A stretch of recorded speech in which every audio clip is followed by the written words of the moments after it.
अरे भाई इधर तुमको ना ये चैप्टर पढ़ना है अनुवांशिकता। तो ए शांत।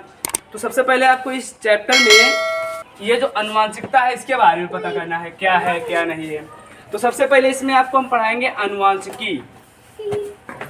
अनुवांशिकी किसे कहते हैं ये जानकारी होनी चाहिए कि अनुवांशिकी क्या होता है। क्वेश्चन पूछा जाता है कि अनुवांशिकी किसे कहते हैं।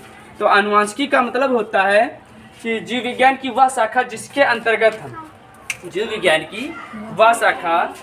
अंतर्गत हम वंशागत और विभिन्नताओं का अध्ययन करते हैं। इसके अंतर्गत क्या पढ़ेंगे भाई? जीव विज्ञान की वह शाखा। देखो मैं कुछ चीज़ें लिख दूंगा, कुछ बोलने देंगे, जब बोलेंगे तब लिख लीजिएगा आप लोग, ठीक है? और कुछ तो लिखना ही पड़ेगा। तो जीव विज्ञान की वह शाखा जिसके अंतर्गत हम लोग क्या करते हैं? वंशागत और विभिन्नता का अध्ययन करते हैं। विभिन्नता का अध्ययन करते हैं। मतलब अगर कोई पूछे आपसे कि अनुवांशिकी किसे कहते हैं, तो अनुवांशिकी का मतलब ये होता है भाई कि हम वंशागत और विभिन्नता के बारे में जब अध्ययन करते हैं तो उसी को हम केवल अनुवांशिकी कहते हैं। अनुवांशिकता बाद में बताएंगे।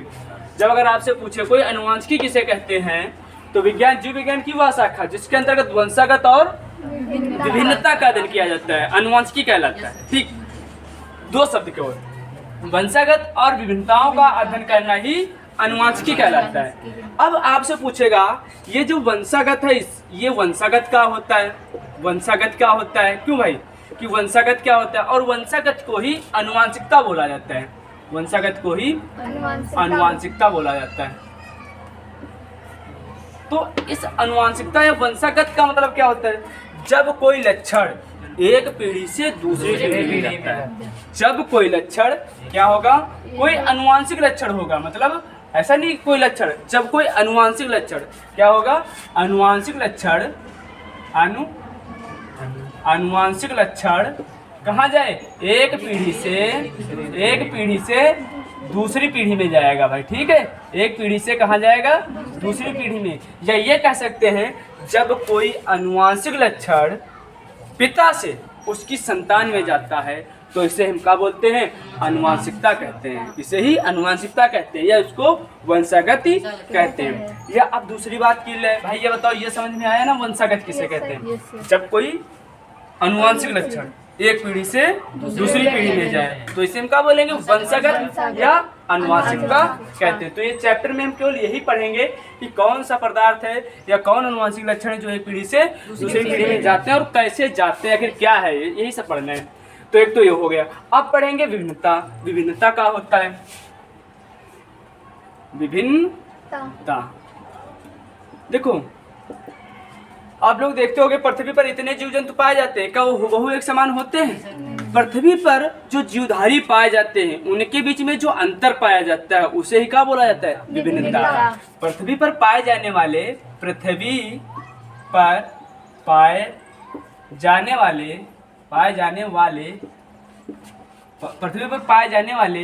जीवधारियों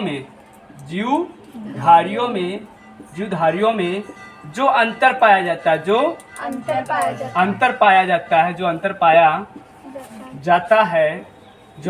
जाता है उसे ही क्या बोलेंगे? विभिन्नता। जैसे एक ही माता पिता की दो संतानें का एक समान होती हैं। जैसे तुम्हारे घर में बहनें होंगी छोटी या बड़ी, का तुम दोनों एक जैसी होगी? नहीं होंगे ना। और अलग की बात है, लंबाई चौड़ाई तो अलग की बात है। बिल्कुल जैसे तुम्हारी शक्ल और तुम्हारे भाई की या तुम्हारे बहन की शक्ल एक जैसी नहीं मिलती जुलती होगी, कि मिलती है? नहीं। जैसे एक ही माता पिता की दो संतानें एक समान नहीं होती हैं, किंतु जुड़वा बच्चों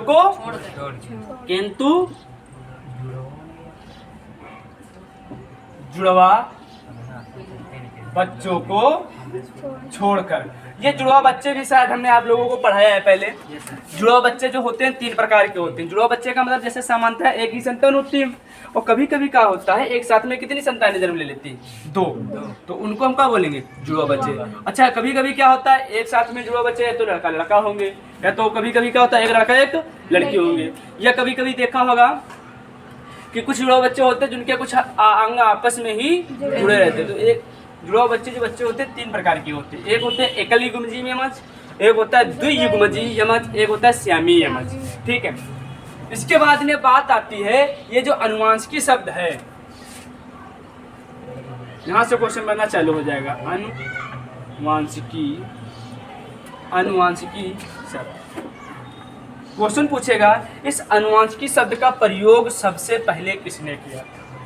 अनुवांशिकी शब्द का प्रयोग सबसे पहले किसने किया था? तो अनुवांशिकी शब्द का प्रयोग सबसे पहले एक वैज्ञानिक हुए थे, डब्ल्यू वैटसन। ठीक है, डब्ल्यू वैटसन ने सबसे पहले किया था। सबसे पहले अनुवांशिकी, ये क्वेश्चन बहुत ज्यादा पूछा जाता है, अनुवांशिकी का शब्द का प्रयोग सबसे पहले किसने किया था? अब क्वेश्चन पूछेगा कि अनुवांशिकी का जनक किसे कहा जाता है? दूसरा क्वेश्चन बनेगा बहुत अच्छा, अनुवांशिकी का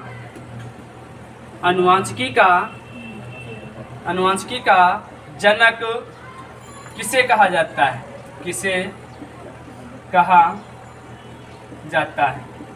मतलब ये जो अनुवांशिकी है, अनुवांशिकी का फादर, अनुवांशिकी का पिता भी आया जाएगा, पिता किसे कहा जाता है? तो सर ग्रेगर जॉन मेंडल को। तो आप लोग ये इनका पूरा नाम याद रखिएगा, सर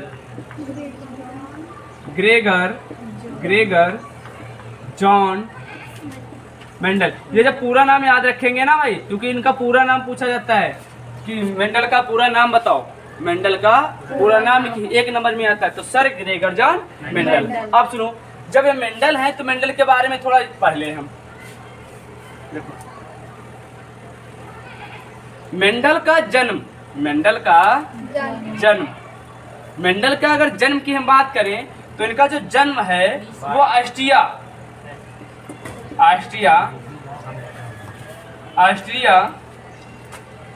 के ब्रून शहर के एक छोटे गांव, मतलब ब्रून, ऑस्ट्रिया जो है, ऑस्ट्रिया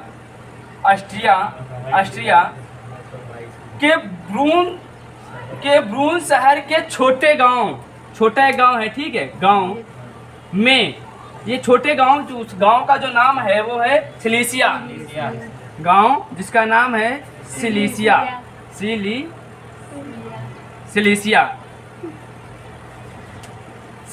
में कब हुआ था? तो 22 जुलाई 1822 में।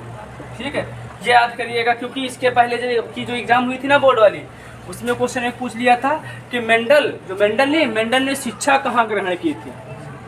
मेंडल ने शिक्षा कहाँ ग्रहण की थी? तो इसका राइट आंसर मालूम है किसी को? नहीं मालूम ना?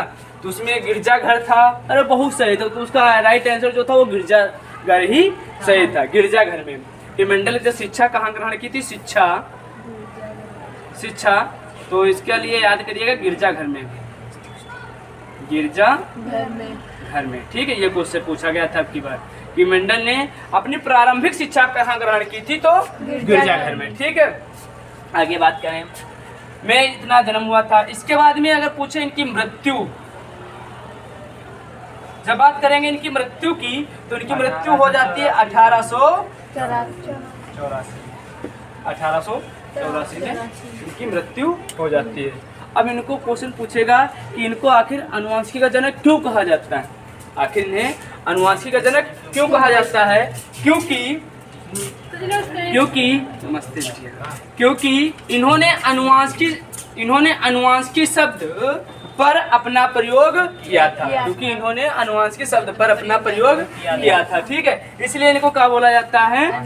अनुवांशिकी का जनक। अब क्वेश्चन आएगा, जब इन्होंने अपना प्रयोग किया था, क्या किया था भाई? प्रयोग। इन्होंने प्रयोग में किस पौधे को चुना था? क्वेश्चन पूछेंगे कि मेंडल ने अपने प्रयोग में किस पादप को चुना था? मेंडल ने अपने प्रयोग में किस पादप को चुना था? तो इस सभी को याद रहता है। किसको चुना था? मटर को। किसको चुना था? मटर को। जिसका साधारण नाम पूछा जाता है, मटर को चुना था। ठीक है, मटर। ठीक है, किसको चुना था? मटर को।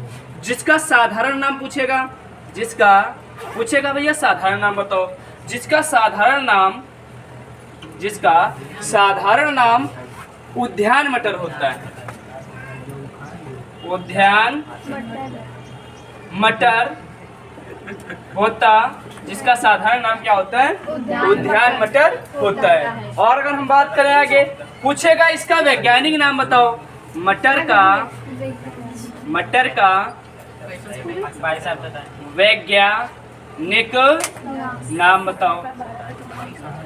क्या पूछेगा? मटर का वैज्ञानिक नाम। तो मटर का वैज्ञानिक नाम क्या होगा? Pisum sativum. मटर का वैज्ञानिक नाम पाइसम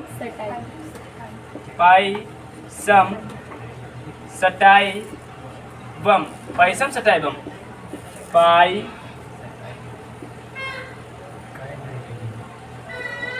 पाइसम सेटाइवम, ये इसका वैज्ञानिक नाम होता है। ये इतनी बात तो भैया आपको याद होनी चाहिए। अगर ये इतनी बात याद नहीं होगी, क्योंकि यहाँ से ही 1 नंबर का पक्का पूछेगा। यहाँ से पूछेगा तो पूछेगा, ये चाहे लिख लीजिएगा और चाहे देख लीजिएगा। जो आज पेपर अभी जीआईसी में होगा उसमें 1 नंबर ये आराम से पूछा जाएगा। ए शांत भाई, सुनो। अब मसला ये है, मतलब बात ये है, अब बात ये आएगी कि मेंडल ने मटर के ही पादप को क्यों चुना था। हेडिंग डालो भैया। मेंडल ने मटर के पादप को ही क्यों चुना था? हेडिंग डालो। मेंडल ने मटर के ही पादप को क्यों चुना था? भाई बात बनेगी कि नहीं बनेगी? भाई देखो, बात ये आती, जैसे तुम इतने लोग बैठे हो भाई, आप लोग पढ़ते हो कि मेंडल ने किस पादप को चुना था? मटर को चुना था। आखिर बात आएगी क्यों चुना था? हाँ, अरे वो अलग की बात है ना। अब जैसे इतने लोग तुम बैठे हो और हम पंडित जी को उठाए भैया लेके नीचे चले जाइए, तो चर्चा हो जाएगी आखिर सर जी पंडित जी का काहे नहीं चले गए? कहीं तुमका मालूम है? कहो कि नहीं कहो भैया, कहीं तुमका मालूम है? अच्छा तुम बताओ कुछ, काहे ले गए इनका? तो ऐसे ही यहाँ भी सवाल उठे कि आखिर मेंडल ने, सर ग्रेगरजन मेंडल ने मटर के ही पादप को, मान लो किसी एक लड़की को उठा के यहाँ अंदर जाए घुस कर दीजिए, मारते उठा लगी, दिमाग में मेरे क्वेश्चन नहीं करे, तुम पहले की आई, तुमका मालूम है काहे मारे लेगी सर? क्या बात है? क्यों? आखिर क्यों? तो आएगा कि नहीं? तो इसीलिए अब हम बता देंगे कि मेंडल ने मटर के पादप को ही चुना था। तो सबसे पहला पॉइंट ये आएगा कि मटर का जो पौधा होता था बहुत छोटा होता था। अब तुम बताओ, मटर का पौधा चुनना ठीक था कि आम का चुनते? मटर का पौधा छोटा होता था, कमंडलम तक उगाए, इधर उधर ले घूम रहे। अब आम का चुन लेते तो क्या करते बताओ? कमंडल में उगा बहुती नहीं। तो मटर का पौधा अत्यधिक छोटा होता था। ठीक है, मैं लिख देता हूँ, मटर का पौधा अत्यधिक छोटा होता था ना, छोटा होता था। क्या आज भी तो है कि आज बांस जैसा हो गया है, उतने बड़ा है, होता है। और एक बात, जब मटर का पौधा छोटा होगा भाई तो उसे कहीं भी तो उगा सकते। जरा याद करो, जब तुम लोग छोटे थे तो तुमका जौन उठावाता है, कहा चन्नी में डाल ले जाके, कोई छत पर लिए जा रहा है, आज भैया कोई उठा के ले जाए तुमका, कोई उठा के तुमका खिलावे बिटिया।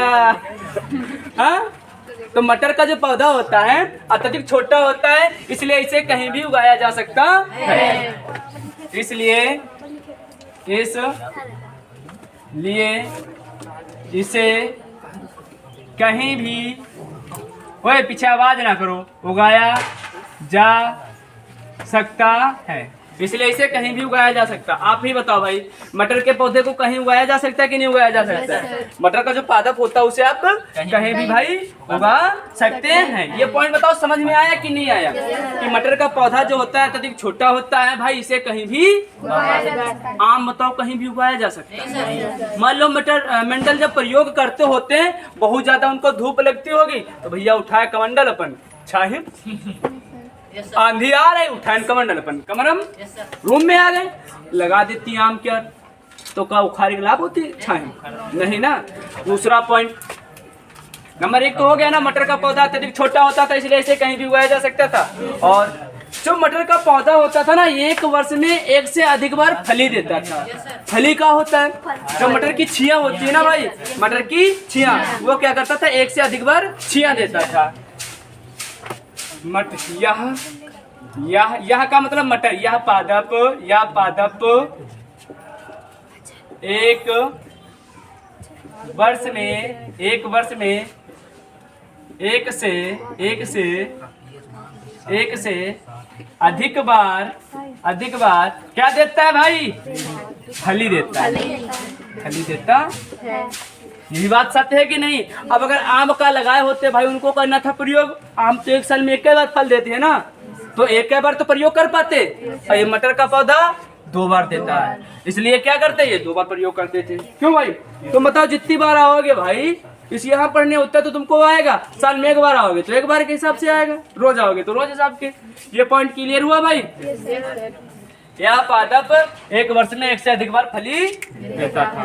तीसरा पॉइंट बोले, तीसरा पॉइंट भाई ये था कि यह जो पुष्प था ना, मतलब यह जो पौधा था मटर का पौधा, यह द्विलिंगाश्रयी था।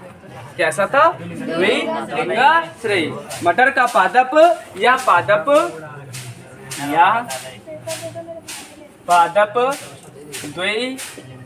द्विलिंगी था। सीधा लिखो, द्विलिंगी है, था नहीं द्विलिंगी है।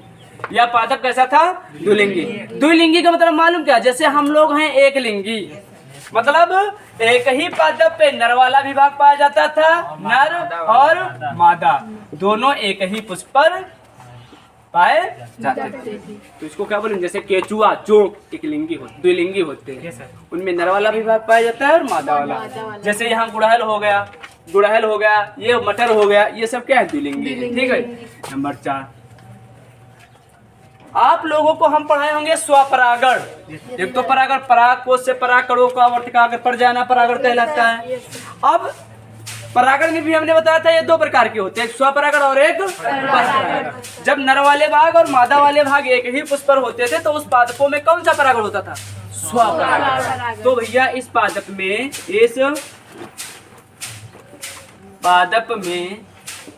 कौन सी प्रक्रिया होगी? स्वपरागण की घटना होती है। ये लक्षण हो गया भैया। ठीक है।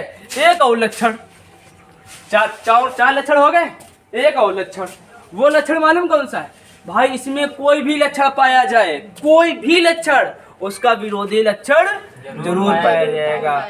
जैसे तुम लोग हो ना, जैसे घूमने जाओ, तुम कहो हम समोसा खाएंगे, दूसरिया कहे आपका दूसरा साथी कहे हम समोसा नहीं खाएंगे, हम खाएंगे जलेबी दही। तो आपका मन है समोसा खाने का और दूसरे का मन है जलेबी खाने का, तो क्या है? जैसे नखलऊ जाओ आप लोग, नखलऊ यहाँ से कोई कहे भैया सर्विस लाइन चलो आराम, अरे हम सर्विस लाइन नहीं चलेंगे, हम चढ़ेंगे तो ऊपर टूल देख के और तब चलेंगे हाईवे। तो आपका क्या हो जाएगा? कोई मित्र हो आपका कहे चलो भैया पढ़ा जाए, एक का कहे नहीं पढ़ा जाए, तो क्या हो जाएगा? विरोधी होंगे। विरोधी का मतलब क्या होता है? टक्करी। हाँ, तो ये इसमें कोई भी लक्षण पाया जाता था। 5 नंबर में इसमें कोई भी लक्षण पाया जाए तो उसका विरोधी लक्षण जरूर पाया जाता है,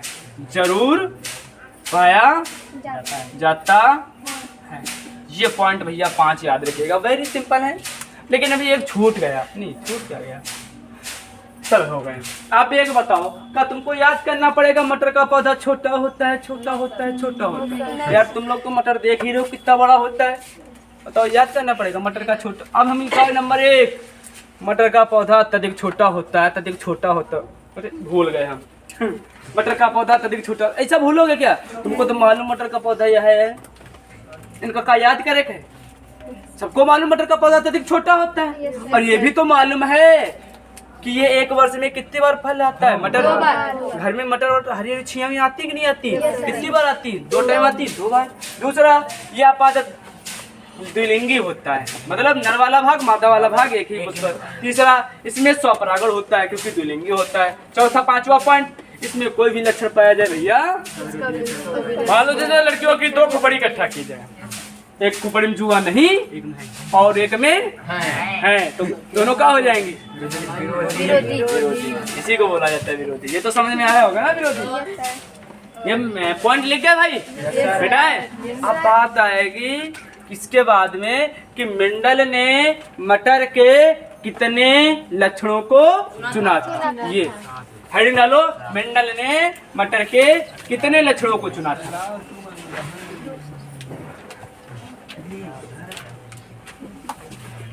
मेंडल ने मटर के कितने लक्षणों को चुना था। मेंडल ने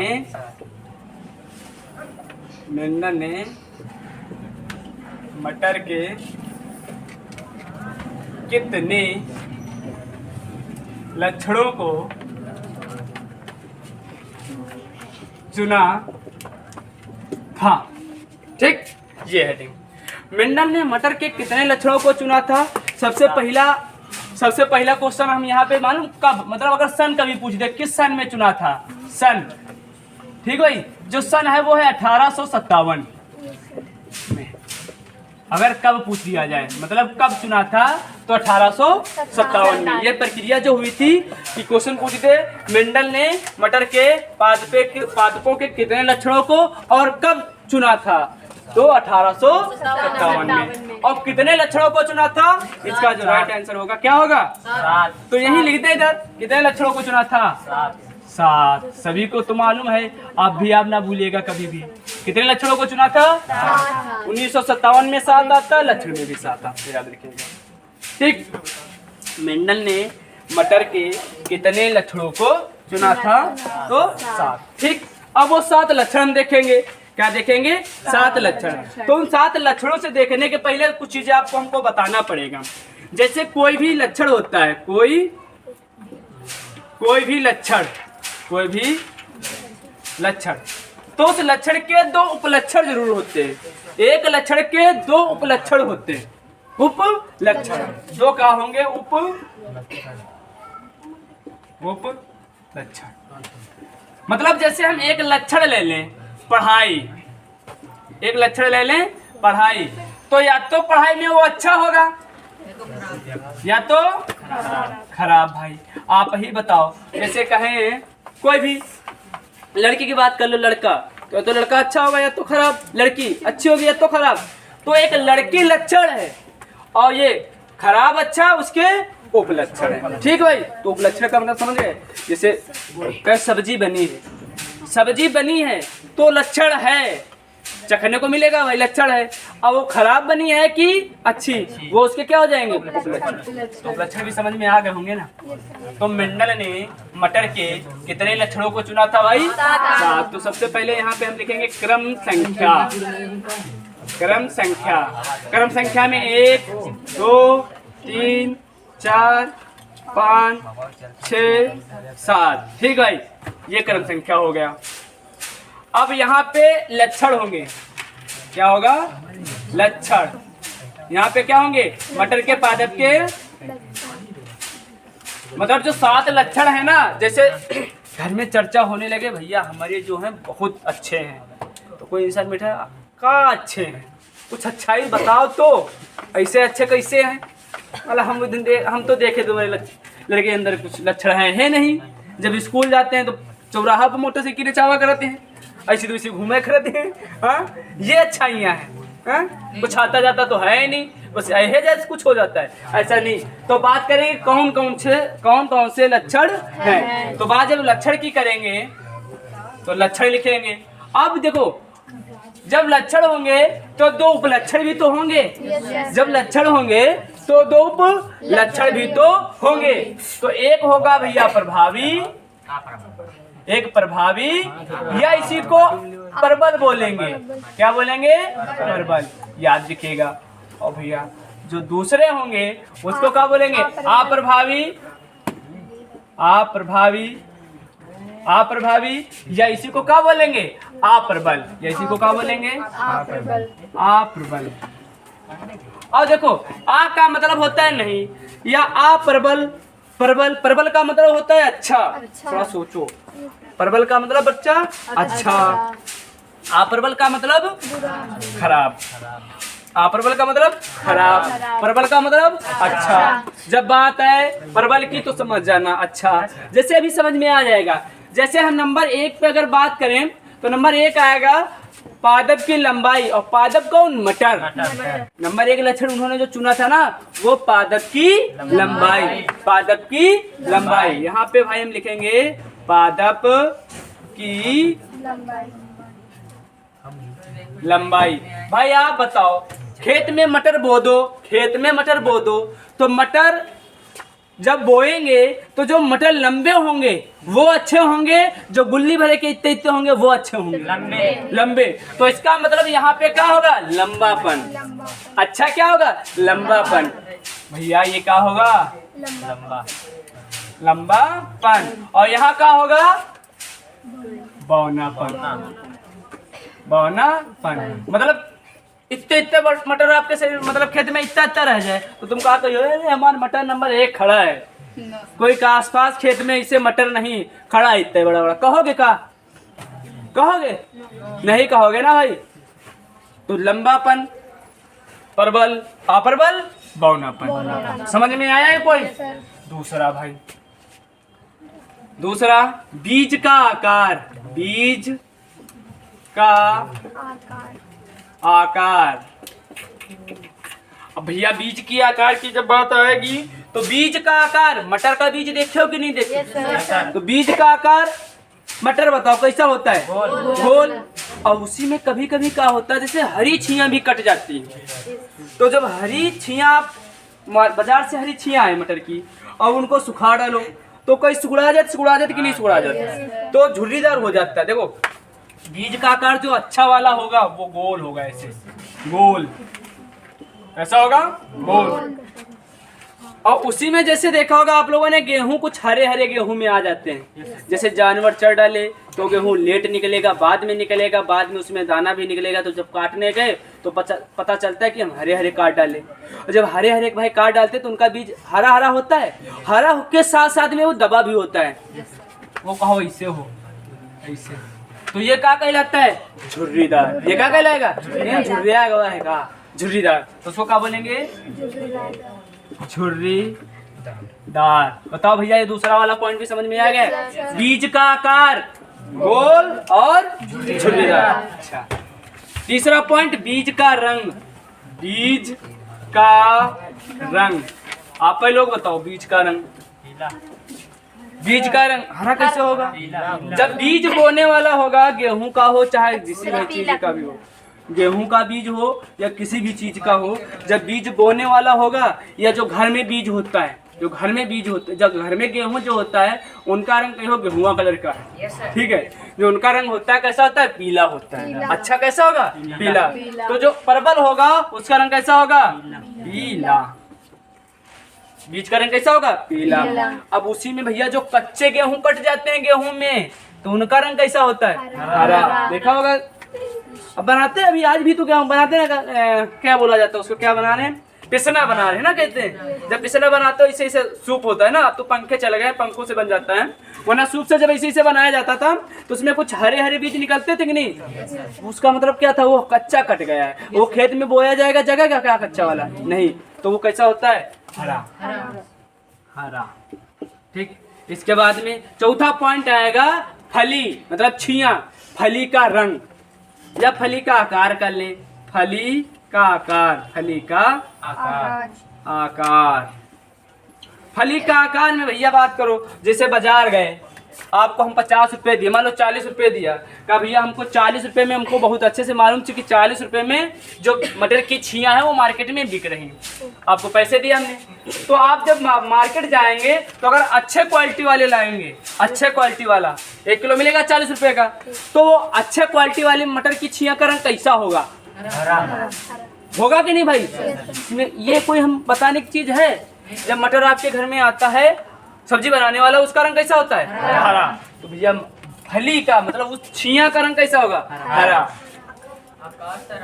अच्छा ओ आकार, एक मिनट आकार की बात कर लें।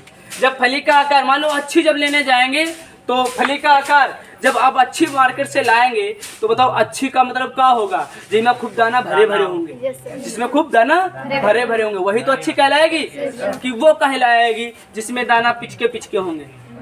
अब भैया मार्केट में जाके तो कोई निकाले के नहीं पड़ते, मुझे ऐसे छीने मतलब ऐसे दाब के निकाले पड़ते हैं, और कोई छिया फटी जा रही होती है, इतनी फूली हुई होती है। तो आप बताओ इसमें फली का आकार में अगर यहाँ पे क्या लिखेंगे? फूली हुई, और भाई यहाँ पे पिचकी हुई, पिचकी। ये बताओ पिचकी हुई अच्छी होगी कि फूली हुई? भाई तुमको हम 40 रुपए दिए थे बाजार से, बोले अच्छी अच्छी लेके आना, तो अच्छी अच्छी का मतलब का तुम पिचकी पिचकी ढूंढी हो जाए? हाँ कैसी ढूंढी हो जाए? अच्छी अच्छी। तो ये फूली हुई, फूली हुई। और यहाँ पे क्या आ जाएगा? पिच की। ये बताओ ये भी पॉइंट समझ में आया कि नहीं आया? फली का आकार फूली हुई, फली भाई अच्छी अच्छी लेने जाओगे मार्केट से, अच्छा अच्छा मटर आएगा तो फूली ही तो ही है। और पिचकी पिचकी तो खराब तो वैसे है, दाना नहीं निकलेगी तो बेकार है तो है। उसकी चटनी तो बनाना नहीं तुमको, कि मटर की पत्तियां भी खा डालते ऊपर वाली निकाल के, अच्छी लगती है वैसे मीठी मीठी ना। 5वां पॉइंट, फली का रंग। फली का भाई, फली का रंग आप ही बताओ। जब फली जो होता है मटर की छिया जब मार्केट से आती हैं, अच्छी वाली आएंगी तो उनका रंग कैसा होगा? ये बात सभी को मालूम है। फली का जो अच्छा वाला रंग होगा वो कैसा होगा? हरा होगा कि नहीं होगा? होगा भाई कि नहीं होगा? और भैया मान लो 40 रुपए का रेट चल रहा है और तुम कहूँ 20 के चक्कर में पड़ गए, तो तुमका 3 दिन के बाद वाली छिया मिली है कि ना मिली है? 20 वाली चक्कर पड़ गई 20 रुपये में, और जो 3 दिन वाली बाद वाली मिली है तो उनका रंग कैसे हो? पीला। अगर कब होगी हुई सब्जी अगर आपके घर में आई होगी तो सभी को मालूम। या अब कभी के झोला में मटर आया था और 2-3 दिन तक छिया एक रह गई, कभी कभी रह जाती मिर्चा उसके चक्कर में, तो उसका रंग पीला पड़ जाता है कि नहीं पड़ जाता है? तो भैया बताओ खराब वाला कैसा होगा? पीला। और यहाँ 7 नंबर पे आएगा पुष्प का रंग। पुष्प का रंग, तो पुष्प का रंग याद रखिएगा, लाल और सफेद। पुष्प का रंग लाल हरा है, बहुत पीतेंगे। सफेद, लाल सफेद या बैगनी भी होता है कहीं कहीं, ठीक है। और एक चीज आएगा फली की स्थित। फली की स्थित 7 नंबर, फली की स्थित। फली की स्थिति। जब बात भैया फली की स्थिति की करेंगे तो फली की स्थिति में 2 चीजें हम बता दें तुमको। एक यहाँ पे होगा कच्छस्थ, अभी बता रहे इसका मतलब क्या होगा, कच्छस्थ। और एक होता है आग्रस्त। आग्रस्त, कच्छस्थ और आग्रस्त। इतना भाई लेके आप इधर देखो, इधर बोर्ड पे देखो, इधर कच्छस्थ और आग्रस्त का मतलब क्या होता है? कच्छस्थ का मतलब कटहर देखे हो कभी लगा? कहाँ लगा? कहाँ लगे होते हैं? तने में। कटहर जो लगा होता है तने में, अगर वही कटहर आम जैसा लगे तो ऐसे बैठ जाइए, जैसे तुम्हारे खोपड़ी में बांध जाए 50 किलो के, खोपड़ी तुम्हारी इससे हो जाएगी। और कटहर कितने वजन होते, अगर आम की तरह लगेंगे तो उनकी शाखाएं सब ऐसे बैठ जाएंगी कि नहीं बैठ जाएंगी? तो सेम ऐसे ही कच्छस्थ का मतलब होता है वो मटर ज्यादा अच्छा रहेगा जिसकी छियां ऐसे तने में लगी हों। बताओ अच्छा रहेगा कि नहीं अच्छा रहेगा? अब बात करते भैया आग्रस्त का। आग्रस्त का मतलब ये होता है जैसे छियां यहाँ लग जाए ऊपर, ये लगी तो ये क्या कहलाएगा? आम लगा होता है अग्रस्त की तरह, देखे होगे आम के नीचे डाली के नीचे हमको डंडा लगाना पड़ता है, झुके ना। कटहर के पेड़ के नीचे कभी डंडा लगाते देखो किसी को? क्यों? क्योंकि वो कहाँ लगा होता है? जैसे बैगन भी तो लगा होता है, बैगन भी तो ऐसे होता है, तो ये होता है। ये भाई साथ में कच्छा सफेद है भाई, अरे ये लाल है, जो सफेद आई के अलावा मान लो आई का टेहू थी तो सफेद कौन रंग बनी ये बताओ? सफेद के बाद में कौन सा आंसर यहाँ पे लगाओगे तो कोई रंग बनेगा, कोई दूसरा परेशान हुई हो लगाओ कोई रंग ना बनी तो दा से दही वाला दाही तो बनेगा। पेड़ देखे, पेड़ की बात हो रही, अरे पुष्प का रंग की बात हो रही, पुष्प का रंग पेड़ देख रहे हो, ये पेड़ बता रही। पुष्प का रंग, पुष्प का मतलब फूल का रंग लाल और सफेद, पेड़ थोड़ा ना सफेद है, मुझे बताएं लड़की बेटिया बता रहे पेड़ तो सफेद देखे है नहीं है, सही तो बात है, पेड़ नहीं देखा भाई। इतनी बात तो समझ में आ गई, ले क्या सभी का? इसके आगे और बढ़े बढ़े, मिटा दू इसको, मिटा दू? नहीं लिख पाए थे तुम लोग? लिखा तो होगा तुम लोगों के पास। इसके बाद में आगे हम बात करेंगे भैया मेंडल की प्रयुक्त शब्दावली, मेंडल की प्रयुक्त शब्दावली।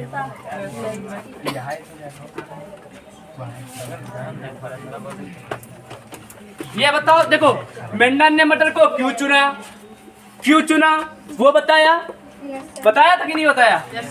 देखो मटर का पौधा था, देखो छोटा होता है इसलिए उसे कहीं भी उगाया जा सकता है। वो एक वर्ष में कितनी बार फली देता था? 2 बार। इसे और क्या बताया था? या द्विलिंगाश्रय होता है क्योंकि नर वाला मादा वाला भाग एक ही पादप पे पाया जाता है, और इसमें स्वपरागण होता है, उसका कोई भी लक्षण पाया जाता है तो उसका विरोधी लक्षण पाया जाता है। अब भैया बात करेंगे मेंडल की प्रयुक्त शब्दावली। मेंडल से वही क्वेश्चन पूछेगा, मेंडल की प्रयुक्त शब्दावली, मेंडल की प्रयुक्त शब्दावली मतलब जब मेंडल ने प्रयोग किए थे तो उस समय उन्होंने कुछ शब्द चुने थे। मेंडल की प्रयुक्त शब्दावली का मतलब ये था, जब मेंडल ने अपना प्रयोग किया था तो उस समय मेंडल ने कुछ शब्द चुने थे। तो सबसे पहले वहां पे अगर हम बात करें, देखो मेंडल की प्रयुक्त शब्दावली जो है वो निम्नलिखित है। कैसी है? निम्नलिखित। मतलब मेंडल की शब्दावली निम्नलिखित है, मतलब बहुत सारे शब्द हैं। ठीक है, नंबर 1 शब्द जो हम भाई लिखेंगे सबसे पहले वो लिखेंगे फिनोटाइप, फिनोटाइप। ठीक है, जो दूसरा इसी में लक्षण लिखेंगे वो लिखेंगे जीनोटाइप, जीनोटाइप। बोतल कोई नहीं लाया ना? नीचे बोतल होगी नीचे पानी, यहीं से भर लेना, बाहर में नीचे अपने पंपे से। भाई हम बात करेंगे फिनोटाइप और जीनोटाइप। वास्तव में देखो पहले आप लोग एक डालना, ये फिनोटाइप। फिनोटाइप क्या होता है? देखो बहुत सरल, जैसे तुम मुंह धो चली आओ, लड़कियां जैसे मुंह धो के आती है, अक्सर ही मुंह धो के ही आती है, अगर मुंह धो के ना है तो मुंह धो के आओगे तो साफ साफ लगेगा कि हाँ भैया मुंह धो के आए। या बाल आल खींच के आओ, बार और बांध के आओ, नहा धो के आओ, कपड़े अच्छे से पहन के आओ, साफ साफ नजर आएगा भैया आज नहा धो के आए। मतलब कुल मिला के आप भास रहे हो या कुछ भी कर रहे हो, मान लो चुटिया फुटिया बांध के आओ, चुटिया उटिया बांध के आओ, तो सब क्या होगा? हमको मतलब किसी भी जीव के वे लक्षण जो हमको बाहर से दिख जाए, किसी भी जीव के वे लक्षण जो बाहर से दिखाई दे, उसको क्या कहते हैं?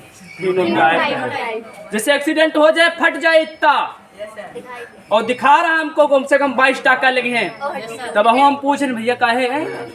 लाग नहीं तिनको बस थोड़े लाग। तो किसी भी जीव के वे लक्षण किसी इसमें लिखेंगे भाई, किसी भी जीव के वह लक्षण जो हमें बाह्य रूप से दिखाई देते हैं। बताओ बात पल्ले पड़ी कुछ? दिखाई देते किसी भी जीव के वे लक्षण जो हमको बाह्य रूप से दिखाई देते हैं। जैसे फेयर एंड लवली सुने हो कि नहीं सुने हो? फेयर एंड लवली लगा के जब ये हो तो साफ साफ नजर, तो कहने को कुछ भी कहे, जब फेयर एंड लवली लगी होती है तो साफ साफ नजर आता है। कहो नहीं नजर होती, दिखती कि नहीं दिखती? साफ साफ दिखते। पाउडर लगाए हो तो साफ साफ नजर आई। तो जो पाउडर लगाना, क्रीम लगाना, इसको क्या कहते हैं? मान लो जैसे लड़कियां को तिलक लगाए हैं, तिलक, अरे तिलक लगाना क्या कहलाएगा? अभी घंटी बजा का ही होती तो वो क्या होते? जीनोटाइप। घंटी बजा के चलिए, हमका कहाँ दिखा रहा है? दिखा रहा है ना। तो फिनोटाइप का मतलब किसी भी जीव के वे लक्षण जो हमको बाह्य रूप से दिखाई देते हैं। ठीक है, जैसे पुष्प का रंग, तने की लंबाई, पुष्प का रंग लाल है, सफेद दिखेगा। और क्या बोलेंगे उसको? तने की लंबाई, पादप लंबा है, बौना दिखेगा कि नहीं दिखेगा? ये लिख लो भाई, ले गया। अब जीनोटाइप क्या होगा वो बस पूछ ले, बता देते।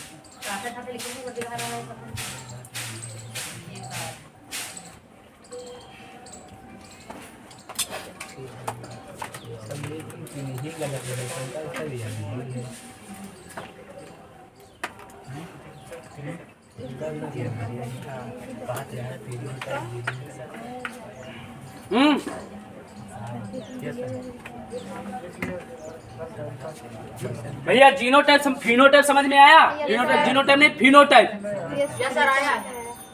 फिनोटाइप जैसे अच्छे अच्छे बाल कटा के चले आओ, घर में देख ले पापा, क्या कहेंगे वो? साफ साफ नजर आ रहा है कि जुत्ती कटिंग कटा का है। ठीक है, ये कहांगा पापा, इसे तो कटराए थे, वे होता है किन्हों कटा गया, बाकी भैया हियन लगा जुता का है ऐसे इतने इतने। और पिछली बार ये जब भी कह रहे हैं ना पापा, पहले वाले तो बस दोहरा लाए ऊपर ऊपर के, तो क्या होता है? ऐसे लक्षण जो हमको बाह्य रूप से दिखाई देते हैं उनको हम फिनोटाइप कहते हैं। फिनोटाइप कहते हैं। अब जीनोटाइप क्या होता है? किसी भी जीव के वे लक्षण जो हमको बाह्य रूप से,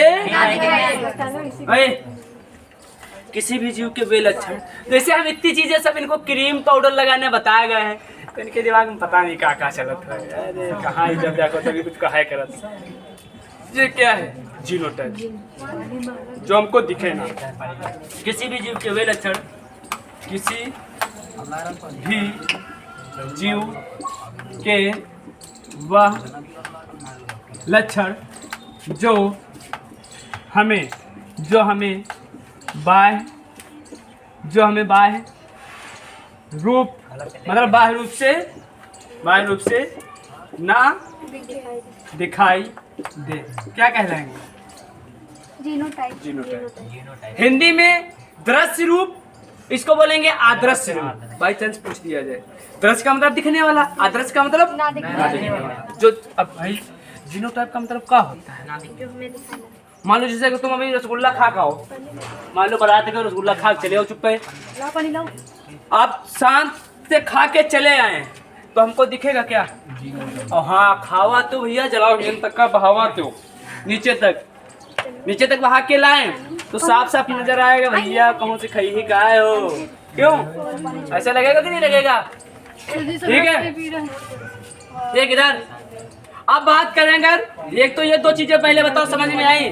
फिनोटाइप, जीनोटाइप। किसी भी जीव के वे लक्षण जो हमको बाह्य रूप से दिखाई देते हैं, फिनोटाइप। जो ना दिखाई देते हैं वो जीनोटाइप। बात करेंगे हम तीसरा पॉइंट समयुग्मजी। ए चुप।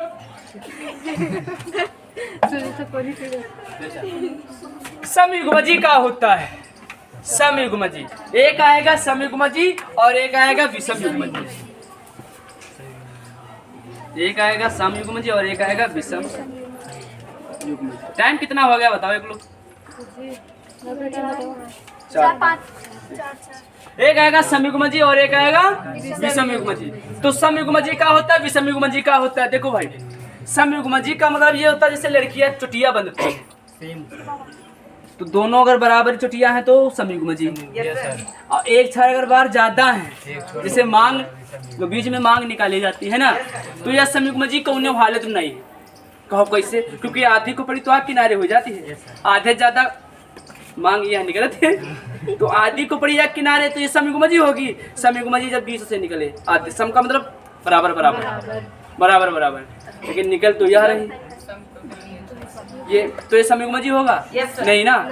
जैसे कान में आप लटकन पहनते हो, जो छेदित करा के जो भी पहना जाता है, तो ये आप लोग समयुग्म जी ही तो पहनते हो। ऐसा तो नहीं एक इतना बड़ा पहनते घूम रही हो गोल गोल और एक इतना बड़ा ऐसा होगा।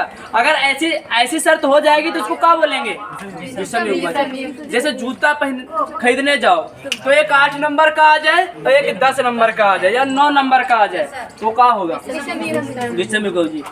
समयुग्म जी का मतलब जब किसी लक्षण के लिए आप भैया चप्पल लेने गए तो लक्षण के लिए दोनों युग्म जी के समान तो होंगे। जब किसी लक्षण के लिए दोनों युग्म कैसे होते हैं? जब किसी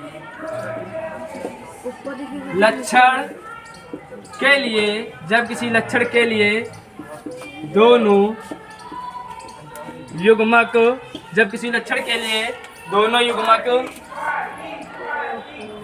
एक समान होते हैं, तो उसको क्या बोलेंगे? जब किसी लक्षण के लिए दोनों युग्म कैसे होते हैं? एक समान, तो उसको हम बोलेंगे समयुग्म जी। जैसे अगर हम बात करें भैया एग्जाम्पल में कैपिटल आर समयुग्म जी है कि नहीं? या आप बात करो जैसे चप्पल पहनते हो 8 नंबर अगर है तो कैसे होंगे? समयुग्म जी। जैसे स्मॉल आर, ठीक है। जैसे capital T, capital Y, small y, ये सब कैसे हो जाएंगे? मतलब ये जो जोड़े होंगे वो सम होने चाहिए, तो क्या बोलेंगे? जब किसी लक्षण के लिए दोनों युग्मक एक समान होते हैं तो उसको हम क्या बोलेंगे? समयुग्म जी। जैसे capital T, capital R, small r, ठीक भाई, ये होता है। जैसे कान में दोनों लटकन कैसे हो? बराबर। पैरों में दोनों चप्पल 1 नंबर के हों, तो ये क्या हो जाएगा? ठीक। अब जैसे एक तरफ 70% वाली घूम रही हो बांधे भैया, एक तरफ 25% नहीं, तो क्या हो जाएगा? हम बंधे हैं मेरे बंधे नहीं है ना, वो तो हम 20 से अच्छी नहीं लगती ना, लेकिन तुम लोगों को तो 20 से ही निकालनी चाहिए। विषमयुग्म जी का होता है जब किसी लक्षण के लिए दोनों युग्मक एक समान नहीं होते। जब किसी लक्षण के लिए दोनों युग्मक एक समान नहीं होते तो उसको क्या भाई बोलेंगे? जैसे एक 8 नंबर एक 9 नंबर पहनते घूम रहे हो, क्या कहें? होता कि नहीं होता? जैसे capital T, small t, capital R, capital Y, small y और एक्स वाई, ये सब क्या है कि नहीं? जैसे शादी वादी देख लो, एक गोरे से हो जाए एक काले से हो जाए, मतलब एक गोरे और एक काले का मेल, समयुग्म जी कही जाए विषमयुग्म जी। अगर ज्यादा ब्राइटनेस करी तो गाढ़ा लगे हुई जी, करी तो फिर कितना बताओ? इतनी बात समझ में आई? अब बंद कर दो, एक लोग खड़े होकर बंद नहीं कर दो, ज्यादा अच्छा लगेगा। और क्या?